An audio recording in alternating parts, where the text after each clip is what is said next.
Hi guys, and welcome back to another video on the channel. And as you guys can see by today's title, we are going to be doing another story time. This story time, I'm taking a little break from my little Yamhead mini series that I had going on, and we're gonna do a little story time on the time I almost died. Like, isn't that fun? I feel like that's so fun. That is so fetch. Yeah. So I feel like once in everybody's life they have like that one near-death experience. I mean, I feel like it's a common thing at this point. Bitch. But with me, I had multiple. Like, before the age of 10, I had multiple, which is actually pretty sad if you think about it. But I mean, yeah, I'm still alive, I guess, barely. So without further ado, I'm gonna get right into this video. Please remember to like, comment, share, and subscribe to see more content whenever I decide to post. Let's get right into the video. At the time this happened, it was a few years back. I was 7 at the time. Was I 7? I feel it's in my bones like I was 7 at that time. My dear brother, I don't know what you mean by that. Like 7 just feels like, yeah, that's the time like you almost died. Like, you know that feeling? Get some help. No? Okay. We gonna stick with 7. At the time, I was 7 and I was in Guyana. Usually at like around that time, I used to go Guyana back and forth because my mom was from there. So I went like more frequently than I do now, I guess. So yeah, we went there, catch up with family and, you know, see family and all that good stuff. Now, for those of you who don't know, Guyana's beaches aren't like what's in Antigua, where we have crystal clear blue waters. You know, that's what we advertise in Antigua. In Guyana though, Guyana got some black water. Them beaches have black water, and initially when I first saw it, I got a little bit scared because like I grew up seeing water that I could see through. It may be a little salty and probably gonna burn the shit out of my eyes if I open my eyes underwater, but I grew up seeing like crystal clear blue waters. Now imagine my surprise going to Guyana, saying that I want to go to the beach, and I am being taken to this place that has black water. That's just the beaches in Guyana. So yeah, so I told my mom I wanted to go to the beach or whatever, and where my family lived, they didn't live too far from like this like pond where people would like go and swim and stuff like that. So she's like, I have something better, we can go to a pond. And my 7-year-old mind was like, oh, a pond? Oh my! Like I remember I was like so hyped. I don't know why I was so hyped, because like it's a pond. I asked to go to the beach and you take me to a pond. I don't know, I was happy. I was a happy child. So we got ready or whatever, and my mom and my uncles and I think one of my aunts with my other cousins, like we went whatever. And by the pond it had like this little, I think deck is the word, I don't know, I barely pass English. So it had like this little deck where you could like either walk into the water, like you could jump off or whatever. So we got there, we rested our things down, and me and my other cousins, I think I was like the second oldest that was there. It was more like 2 little babies, and then my other cousin was like probably 11 at the time. So yeah, so our parents like left us on the deck and it was like stay there or whatever. Now about 5 minutes passed and they started to come for us whatever, and they took in my little cousins first, and then they took like my older cousin and they left me on the deck. So I was like confused. So like I was calling to my mom, I'm like, hey, like when can I go in, like whatever. And I started to get a little bratty because like, how you take everybody and leave me by myself? why you do that?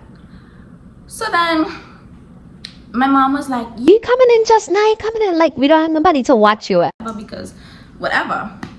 So I didn't want to take no for an answer. Like, I wanted to be with all the big people. I wanted to be with my cousins. I wanted to be with everybody in the water. So I'm seeing like everybody swimming, and I'm like, bro, how hard can this be? Well, you finna find out. So my little 7-year-old self decided to go into the water and start swimming.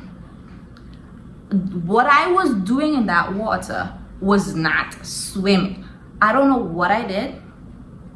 I don't know. I was paddling. I was doing something to the point where like whatever I was doing made me reach way out in the deep end. And what was so crazy to me is while I was swimming, I felt like I was on top of the world. Like, I felt grown. I felt like I can, like, if I can do this, I can do anything. Like, in my 7-year-old head, I felt like nobody could have told me nothing, because here I am, 7 years old, swimming in this pond by myself.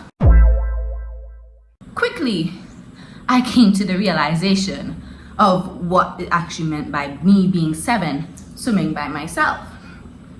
So after my little high like came down, I decided to stop swimming.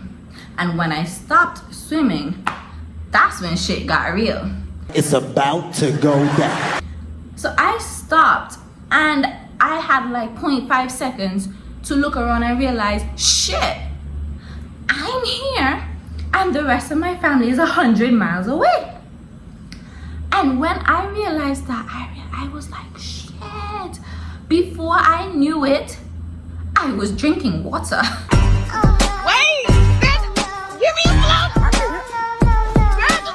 I was going down, and bro, my lungs, if I could have my lungs from when I was 7, no, I could be a track star, I could be a swimmer, because for like a good solid 2 minutes, I was going under and up, like I was jumping.